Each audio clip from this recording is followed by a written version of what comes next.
Sally Hemings, a slave woman whose name will be forever linked to one of America's founding fathers.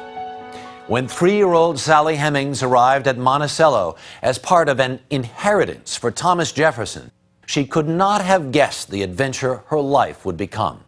But when we examine Sally's life and the difficult choices she made, we are forced to focus less on the possibility of a romantic relationship between man and woman, and more on the disturbing dynamic between slave and master. She was a mother. She was a slave woman. She was an African-American woman who did the best she could for her children. She would have to find a way to live as best she could, which tells me that she had to be a very strong woman. The story of Tom and Sally is the longest-running miniseries or soap opera in American history. How she felt about him? Who knows? Being owned is not exactly a desirable state of affairs. They were together longer than some marriages exist. Yes, I understand she was a slave, but I also know that slaves did fall in love at some time with their masters. Jefferson is so symbolic of the contradictions in American history. Sally Hemings has been a symbol as well of the denial of African American oral traditions. The papers were covering it as if she were Monica Lewinsky. Was it a scandal? Of course it was. Do we look at it with new eyes? I think we do.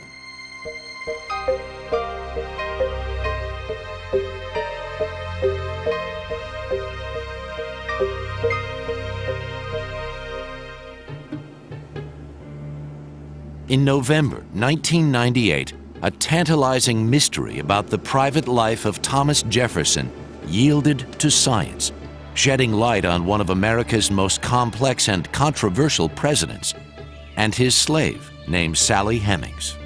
Through a DNA study, scholars found that in all likelihood, the author of the Declaration of Independence had a sexual relationship with Hemings and fathered her children. It was the weight of all of that evidence that led us to believe that there was likely a relationship between Thomas Jefferson and Sally Hemings. This was front-page news around the country, but to the descendants of Sally Hemings, who had passed it down for more than 2 centuries, it was considered common knowledge. The details of Hemings' life are sketchy, even contradictory, and the facts hard to pin down. There are no photographs or drawings of her, but from what is known, Sally lived a remarkable, courageous life as a slave, presidential mistress, and mother. The first Hemings to put Sally's story into the public record was her son, Madison. In 1873, the 68-year-old Madison dictated his memoirs to an Ohio newspaper reporter. The Pike County Republican decided they were going to do a series of stories that had to do with ex-slaves. Madison was one of the most well-known ex-slaves that lived in the community. As a matter of fact, all of his neighbors knew the story of what his purported lineage was. For the first time, Sally Hemings' life was presented to the world. The story of the woman who would become renowned as Dusky Sally began with her grandmother in West Africa in the mid-1700s. The young woman, known as Baya Baya, was rounded up with others and forced onto a slave ship. Baya Baya became a slave in America. It was customary during that time that if you have a friend to visit you, not only do you feed him his food and his drink, they also would offer you a bed partner. This young girl, the African girl, was given to John Hemings. Sex with Captain Hemings produced a daughter, Betty. The girl grew up as a slave on the tobacco plantation of a man named John Wales in Virginia. Betty would have a fate similar to her mother's. John Wells had been married several times and his wives had died. He took her as his concubine, and she bore 6 children for him. One of their children, Sally, was born in 1773. Even though her father and 3 of her grandparents were white, making her 3/4 white, Sally Hemings was still considered black and a slave. If you had a child and you were an enslaved woman, then your children also became slaves. And with that, parents didn't have say over what would happen to their children when they grew up. They would have to answer to someone else for the major events in their lives. Baby Sally had a white half-sister named Martha from her master's first marriage. The year before Sally was born, Martha had married a wealthy 29-year-old revolutionary named Thomas Jefferson. By all accounts, Thomas and Martha were deeply in love. The year after Martha's marriage, her father died. She inherited Betty Hemings and her children. Sally was just 2 years old when she moved to the Jeffersons' mountaintop estate, Monticello. At Monticello, Thomas Jefferson listed Betty and all her children in his farm records with their last name, an early indication that Sally would lead a life quite different from that of most slaves. This is rare both at Monticello and on other plantations. A common method of referring to enslaved people is by referring to them by their first names only. I think it's clear that the Hemings family was different from other enslaved families at Monticello. The sort of up front and center slaves at Cello were almost all Hemingses. Almost all of them were very light-skinned. Some of them looked almost completely white. It was a way in which Jefferson, in some sense, concealed from others and perhaps even concealed from himself the reality of slavery by giving it a face that looked more acceptable. Special treatment, however, did not mean a life of leisure. Young Sally, like all slave girls, went to work as soon as she was old enough. Young girls on southern plantations generally started helping out with childcare from the age of about 6. If they were the children of house servants, as Sally Hemings was, they might care for the young children of the plantation owner. And this was probably the case for Sally Hemings.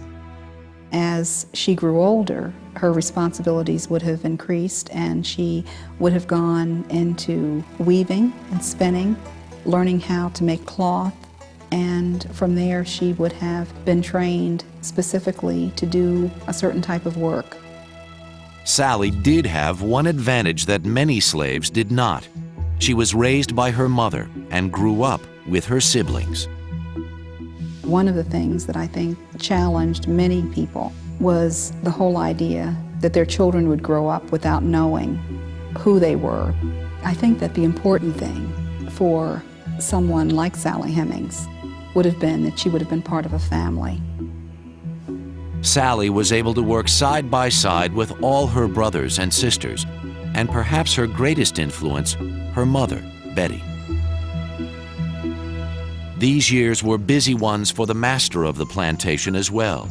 Long before he became president, Thomas Jefferson was shaping the American Revolution. In June 1776, the 33-year-old wrote the Declaration of Independence in Philadelphia. His first draft included a passage blaming England's King George III for the slave trade and calling for its abolition. Jefferson recognized that slavery was incompatible with the values of the Declaration of Independence and incompatible with the values of the American Revolution. But he was trapped within that condition, he himself a slave owner. Thomas Jefferson was no different than the other men of his time. Yes, he wrote the Declaration of Independence. He said, "We hold these truths to be self-evident, that all men are created equal. They had the right to property. My people were property." The Continental Congress rejected Jefferson's anti-slave passage as too controversial. Jefferson returned to Monticello after the Congress disbanded and served as governor of Virginia for the duration of the Revolutionary War.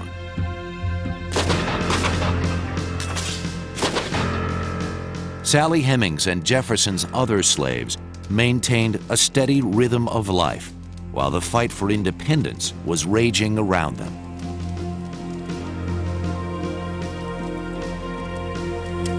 Not all was well at the plantation, however. In the main house, Martha Jefferson had given birth to 5 children during the first 9 years of her marriage. Only 2 daughters survived. The strain of the pregnancies was devastating to Martha's health. Weak and exhausted, she gave birth to her 6th child, Lucy, in 1782.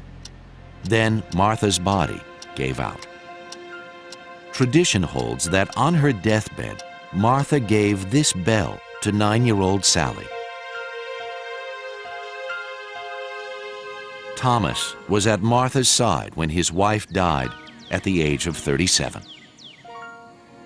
There's a story that was current in the enslaved community at Monticello about a deathbed promise that Thomas Jefferson made to his wife Martha as she lay dying, not to marry again.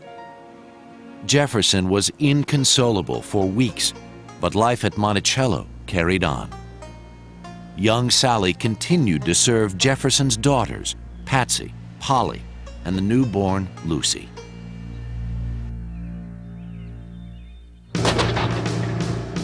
The Revolutionary War ended in triumph the following year, but Thomas Jefferson was still depressed over his wife's death. So in 1784, he accepted a post overseas. He was overwhelmed with grief, and in part he needed to flee the memories of Martha at Monticello, and so he accepted a post as American minister in Paris. Jefferson took with him his oldest daughter, Patsy, and 1 slave, Sally's older brother, James Hemings. Young Sally, who by some accounts bore a strong resemblance to her half-sister Martha, stayed behind. After a few years, she would join her brother and her master in Paris, and her life would be transformed.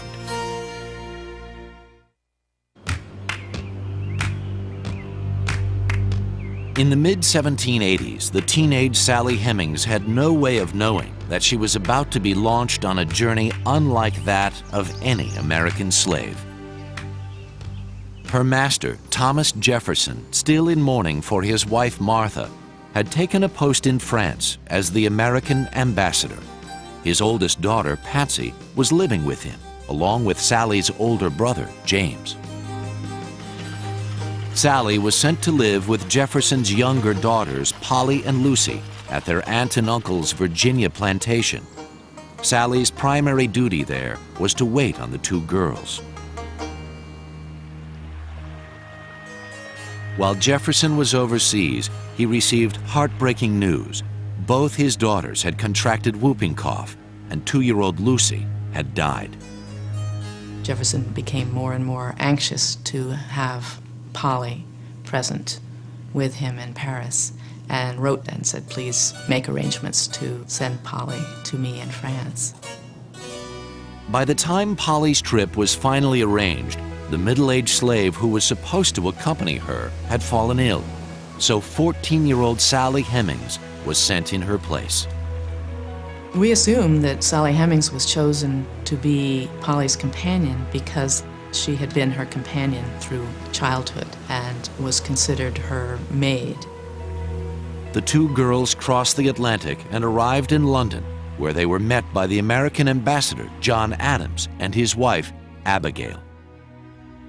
Adams was somewhat aghast because Sally, at this point, would have been between 14 and 15. Abigail Adams, to her horror, saw this young girl who she thought was wholly unequipped to handle Polly. But nevertheless, she had crossed the ocean with her, and that made it there safely. The original plan was to send Polly's companion back to Virginia right away. But with Jefferson's approval, the plan changed. Sally would stay in London with Polly and move on with her to Paris.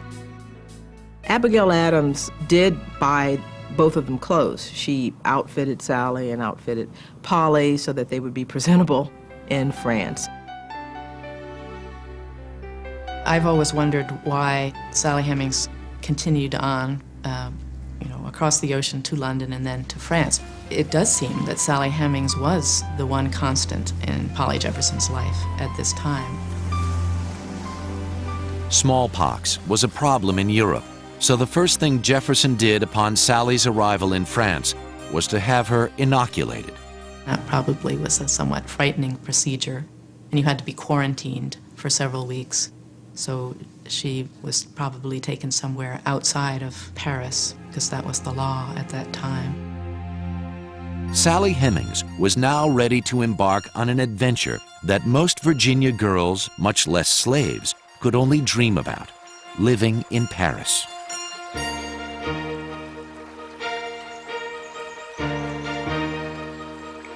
Paris in 1787 was a vibrant, dynamic city. Exquisite architecture rose high above the streets, in direct contrast to the revolutionary mood of the crowds below. The 14-year-old slave was deluged with new experiences and fresh ideas.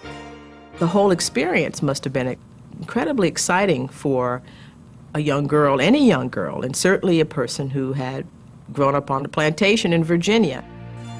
While she was there, she was given, it is believed by some historians, some tutoring in the French language. She also was given training as a lady's maid, which meant not only was she taught to do the hair of the ladies in the fashion of the day, but she was also taught to launder fine linens and clothing. And then she was taught as a dressmaker in the highest order. More importantly, slavery did not exist in France. While she was in Paris, of course, she was free. So Sally was a slave that tasted freedom. I think Sally was able to see herself in a way that gave her a level of self-esteem that she probably never would have had she remained at Monticello.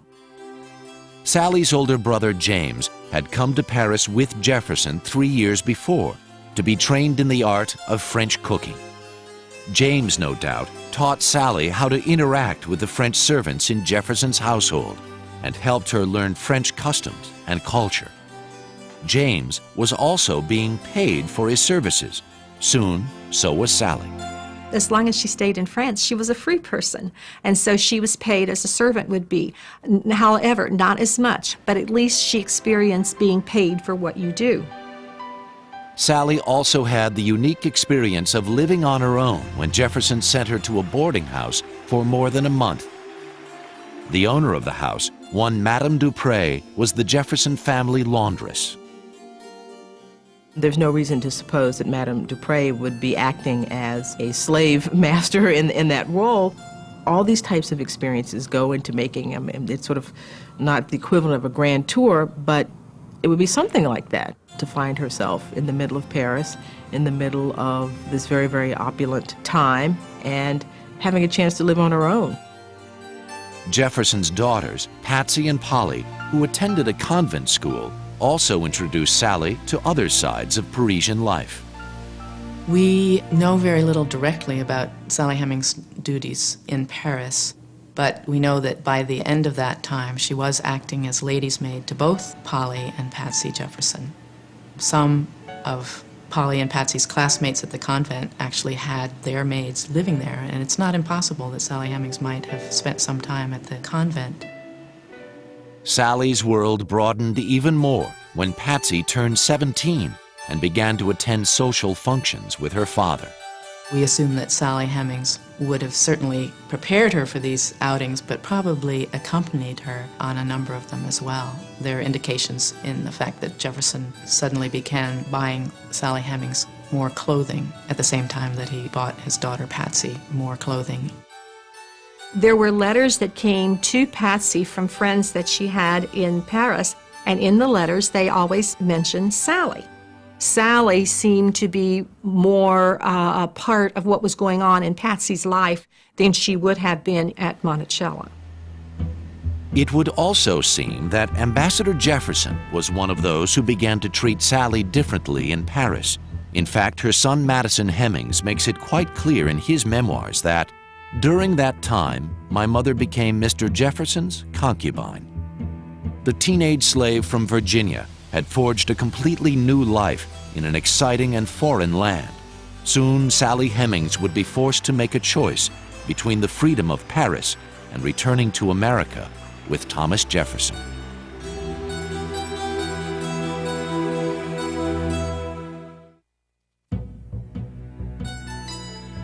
In the late 1780s, Sally Hemings was a slave living in a country where slavery didn't exist. She was living in the home of her master, Thomas Jefferson, the American ambassador. The teenager was growing into a stunning young woman, affectionately called Dashing Sally, and described by others as handsome, with long hair flowing down her back. The relationship between Jefferson and Hemings probably started in the late 1780s when they were together in Paris, and she was about a 14 or 15-year-old girl. By 1788, the widowed Jefferson was waxing eloquently in letters about the domestic virtues of American women and life at home. Jefferson talks about women in his letters as the guardians of virtue in that family unit, and a belief that the bucolic, rural farming world of Virginia is his real favorite and his ideal. Jefferson was homesick. With his daughters away at school, perhaps he found Sally to be a link to the world he romanticized and yearned for in Virginia. But their relationship might not have been as romantic as their home in the City of Lights suggests. The debate now has been, was it love or was it rape? And that, in one sense, is an unanswerable question. I have always thought that there had to be some semblance of respect. I don't know if love is too strong a word, but that's something that held those two together. It was probably, in some sense of the term, consensual, meaning both parties agreed to it, though it was clearly rooted in Jefferson's power. Jefferson owned this woman, and so to call it consensual between master and slave seems a bit of a contradiction. Jefferson may have been truly attracted to Sally Hemings, perhaps even loved her, but that could not change her station in life.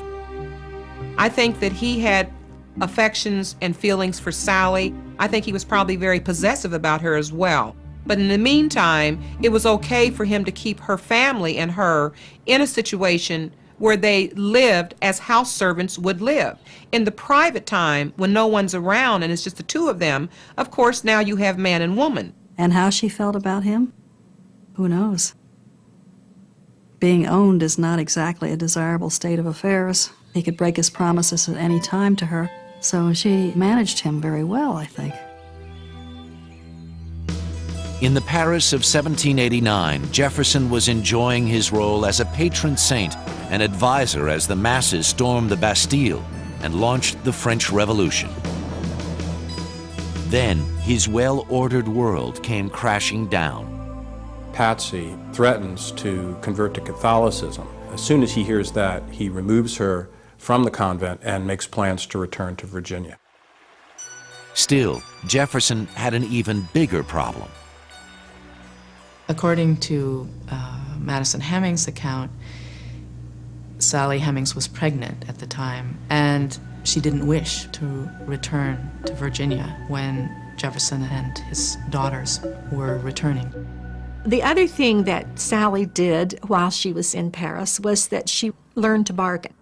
Naturally, she and especially her brother Jamie did not want to return to the enslaved condition again.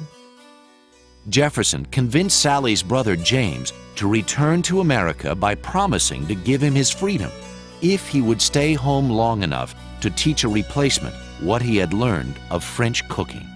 Sally finally agreed to go home to Monticello as well, but not before striking her own deal. Thomas Jefferson made extraordinary promises to her, including the fact that her children would be freed at age 21. She took him at his word, and a number of people say to me, why would she trust him? And that's a very difficult question to answer, but evidently she did and believed that he would do what he said. The account of Madison Hemings of Jefferson's pledges to Sally Hemings suggest that she had some measure of control over her own life, that there was some mutual trust between the two of them. Sally and James sailed back to Virginia with Jefferson in 1789. Madison Hemings' memoirs state that soon after Sally returned to Monticello, she gave birth to a child of whom Thomas Jefferson was the father. It lived but a short time. There's no record of this child in Jefferson's records, but he didn't have complete records of the slave population at this time. Was there a child? We don't know whether it was a boy or a girl, what the child's name was. None of that is really known. Jefferson returned to a burgeoning political career. While he was in Europe, the United States Constitution had been written and adopted. He was called on by President George Washington to serve as the nation's first Secretary of State. Jefferson divided his time between the capital in New York and his beloved Virginia. On the mountaintop at Monticello, Sally Hemings' life had also changed drastically. Sally Hemings had had all of these wonderful experiences while she was living as a free person in Paris. So when she gets back to Monticello, it's back to the drudgery of slavery. There's something about being a slave that had to have torn a psyche down. That self-esteem that she built up, I just wonder how it had begun to collapse when she returned to Monticello. Sally became pregnant again in 1795, during a period when Jefferson was at home in Virginia. She gave birth to a daughter in October of that year, but the girl died at the age of 2. In 1796, Thomas Jefferson ran for president, but came in second to John Adams. In accordance with the Constitution at that time, Jefferson became vice president. The two men disagreed strongly about national policy, a situation that quickly stirred up intrigue and backstabbing. Sally Hemings might have thought that she was far removed from the political wrangling, but accounts of her relationship with Thomas Jefferson were about to become fodder for newspapers across the country.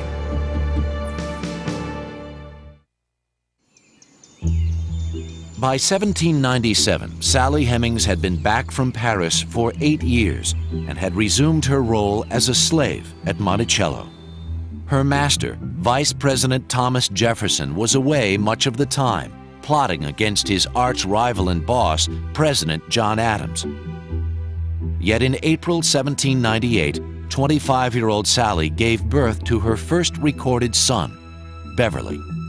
A very striking pattern emerges from this comparison of this information, in that of the 6 children born to Sally Hemings that we know of from Jefferson's records, all were conceived when Jefferson was at Monticello, and several of them were conceived within 3 weeks of his return from an absence in Philadelphia or Washington. Sally's duties at Monticello were comparatively light after her return from Paris. She took care of Jefferson's chamber and wardrobe, looked after the children, and did some housework and sewing. When Sally realized what her fate in life was going to be, when she returned to Monticello as a slave, it seems that Sally pretty much lived for this promise that she was able to extract from Thomas Jefferson while she was in Paris, that her children would be freed at age 21.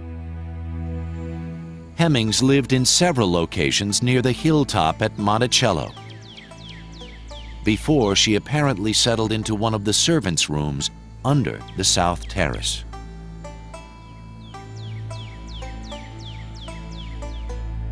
Jefferson's daughter Patsy, now 27, watched over the plantation while her father was away. 25-year-old Sally was obliged to follow Patsy's orders, regardless of her status as Jefferson's mistress and the unspoken reality that Sally was Patsy's aunt. She lived in a house with her half-sister's child in charge, telling her what to do. So it must have been a very difficult role for her to be. She must have been a heck of a diplomat to be able to skate on this ice that was so thin. If Sally ever decided that she made a mistake leaving France and not taking her freedom, what could she do about that? Nothing. She would be stuck with her decision. So it would also put her in a situation that she would have to find a way to live as best she could based on what was available to her.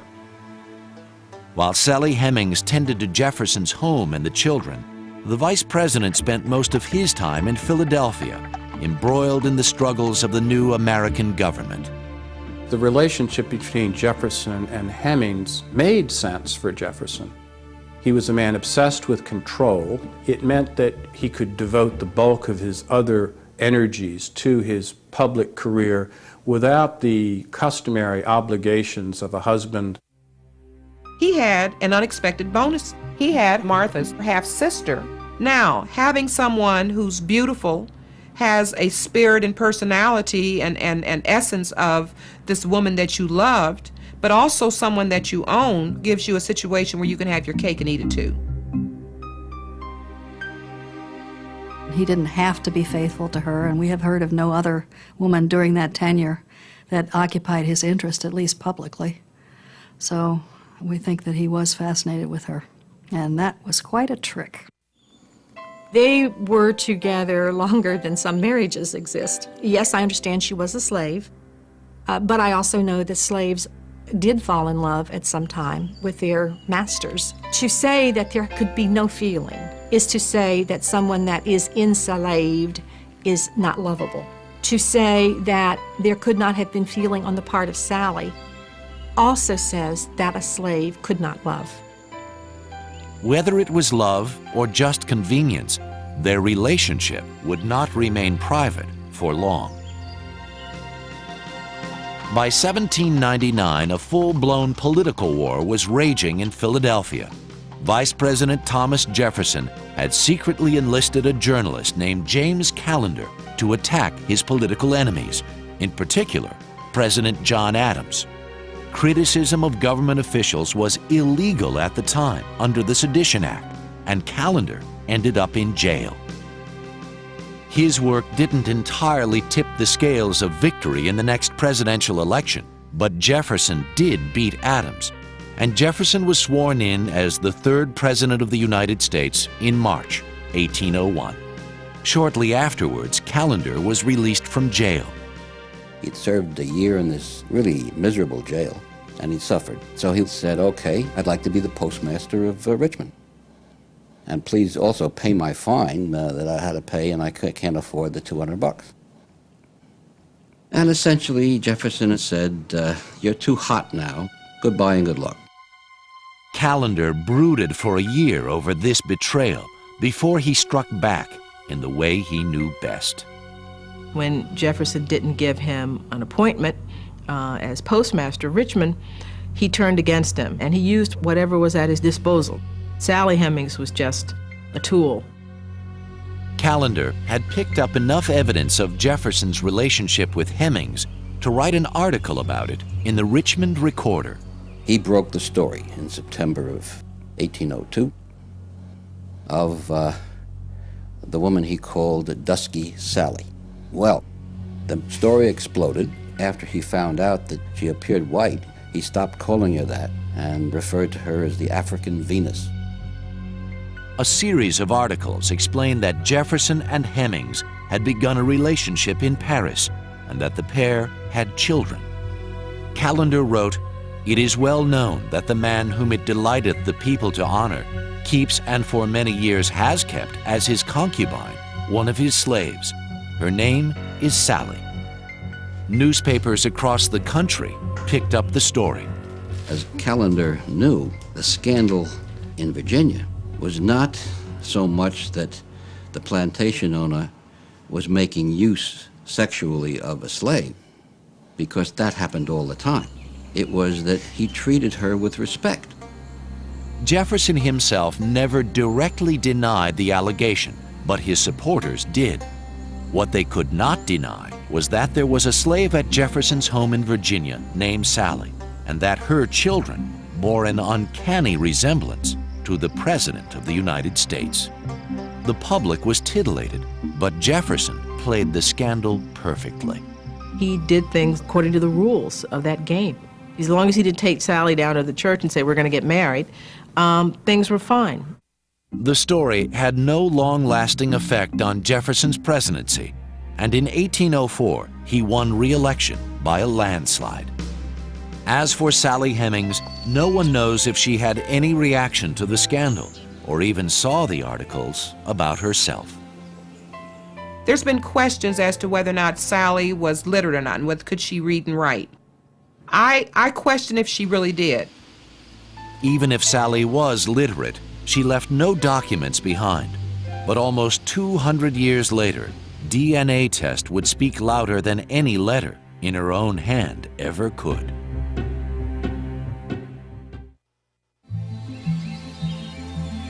The Jefferson-Hemings sex scandal was still circulating in the newspapers of 1805, but Sally Hemings' life at Monticello maintained its normal pace. The 35-year-old gave birth to a son, Madison, that year. 3 years later, another boy, Eston, was born. Sally's master, Thomas Jefferson, was now 65 and starting to slow down. His second term as president ended in 1809, and Jefferson returned to Monticello for good. His oldest daughter, Patsy, had moved in with her 11 children, and Jefferson loved his role as patriarch and doting grandfather. It was a part he never played with Hemings' children, something that bothered Sally's son Madison a great deal. In his memoirs, he recalled that Jefferson was not in the habit of showing partiality or fatherly affection to us children. We were the only children of his by a slave woman. He was affectionate toward his white grandchildren. Jefferson never acknowledged his paternity of Sally's children. Jefferson recognized that if he were to admit that he was the father, this would have been politically disadvantageous, very harmful to him at that time. But even more important to Jefferson was his own survival in the memory of posterity. While Jefferson wasn't affectionate to her children, Sally Hemings did achieve one important victory. Jefferson kept the promise he made to her in Paris 30 years earlier. In 1822, Sally's older children, Beverly and Harriet, turned 21 and were noted in Jefferson's farm book as runaways. There were runaways periodically over the course of Jefferson's life as a slaveholder, and he usually made an attempt to recover his escaped slaves and would expend considerable money to bring them back to Monticello. But not Sally's children. They were allowed to leave. Harriet was even given $50 and put on a stagecoach. Noting them as runaways was an unofficial method of freeing them. Both passed as white, later married, and lived in white society. Jefferson's actions may have given them their freedom, but it was their mother, Sally, who traded her freedom for theirs and prepared them for life after slavery. Sally did give her children a head start in the world. She certainly raised them to be hardworking and skillful and literate. She taught them a way to get around in the world. On July 4th, 1826, 4 years after freeing Sally's children, and 50 years to the day after signing the Declaration of Independence, Thomas Jefferson died. In Jefferson's will, he freed only 5 of his 130 slaves. All were members of the Hemings clan. 3 were older men, well past their prime. The other 2 were 21-year-old Madison Hemings and 18-year-old Eston.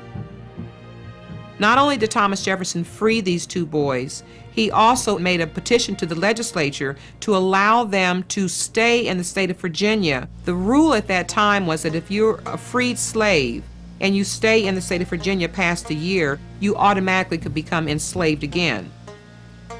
Madison and Eston Hemings did stay in Virginia as free men.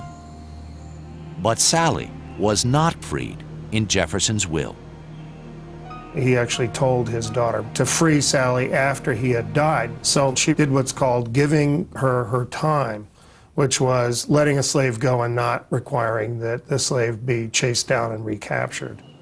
She could live away from Monticello, and she could live with her sons and live out her days as a person who had freedom, but not quite. Hemings and her 2 sons moved to the town of Charlottesville near Monticello.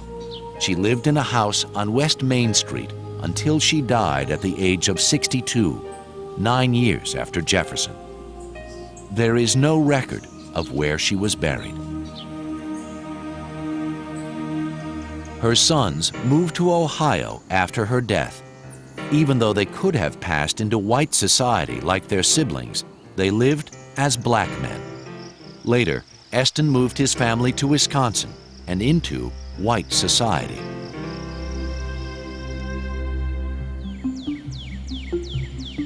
Before the DNA results, the idea of Thomas Jefferson and Sally Hemings' relationship was widely discredited. A slow accumulation of letters and documents over 2 centuries brought no definite answer, and oral histories were often ignored. The simple answer to why no one has paid attention to the Hemings family history or any of the other slave histories up until now is racism. I think that historians presumed, because it's not written down, and because it's oral history, and because the oral history began with slaves, that it can't be trusted. Jefferson is so symbolic of the contradictions in American history and society, freedom and slavery. Sally Hemings has been a symbol as well, often of the denial of African American oral traditions, even of the African American presence. In 1998, science intervened. New advances in DNA testing allowed for a sort of historical paternity test. Researchers examined Y chromosomes, which are the same in all male members of any given family.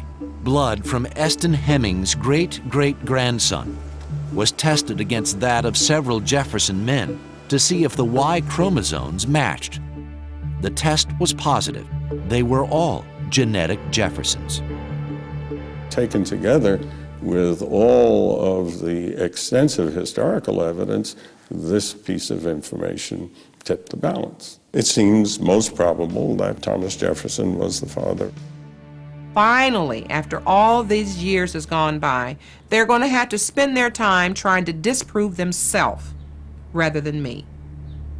When we look at our family, the descendants of Sally Hemings and Thomas Jefferson, we number probably anywhere from 1,000 to 1,500 people. The relationship between Sally Hemings and Thomas Jefferson might never be proven beyond a shadow of a doubt.